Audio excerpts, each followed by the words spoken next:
اور تم جہاں سے نکلو نماز میں اپنا منہ مسجد حرام کی طرف کر لیا کرو، بے شبہ یہ تمہارے پروردگار کی طرف سے حق ہے، اور تم لوگ جو کچھ کرتے ہو اللہ اس سے بے خبر نہیں۔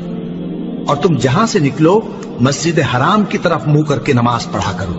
اور مسلمانوں تم جہاں ہوا کرو اسی مسجد کی طرف رخ کیا کرو۔ یہ تاکید اس لیے کی گئی ہے کہ لوگ تم کو کسی طرح کا الزام نہ دے سکیں، مگر ان میں سے جو ظالم ہیں وہ الزام دیں تو دیں، سو ان سے مت ڈرنا اور مجھی سے ڈرتے رہنا، اور یہ بھی مقصود ہے کہ میں تم کو اپنی تمام نعمتیں بخشوں، اور یہ بھی کہ تم راہ راست پر چلو۔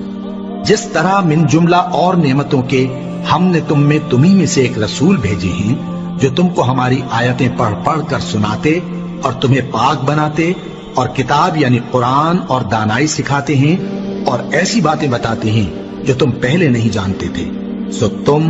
مجھے یاد کیا کرو، میں تمہیں یاد کیا کروں گا، اور میرا احسان مانتے رہنا اور میری ناشکری نہ کرنا۔ اے ایمان والو، صبر اور نماز سے مدد لیا کرو، بے شک اللہ صبر کرنے والوں کے ساتھ ہے۔ اور جو لوگ اللہ کی راہ میں مارے جائیں ان کی نسبت یہ نہ کہنا کہ وہ مرے ہوئے ہیں،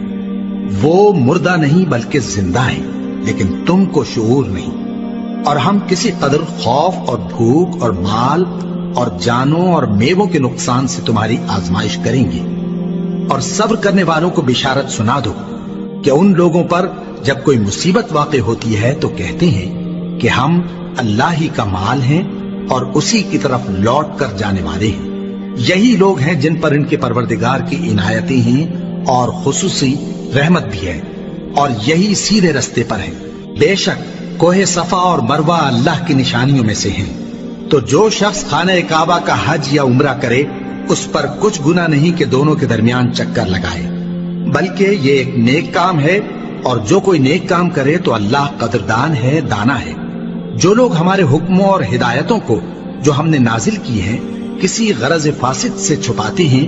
باوجود کہ ہم نے ان کو لوگوں کے سمجھانے کے لیے اپنی کتاب میں کھول کھول کر بیان کر دیا ہے، ایسوں پر اللہ اور تمام لعنت کرنے والے لعنت کرتے ہیں۔ ہاں، جو توبہ کرتے ہیں اور اپنی حالت درست کر لیتے ہیں اور احکام الہی کو صاف صاف بیان کر دیتے ہیں تو میں ان کے قصور معاف کر دیتا ہوں، اور میں بڑا معاف کرنے والا، بڑا مہربان ہوں۔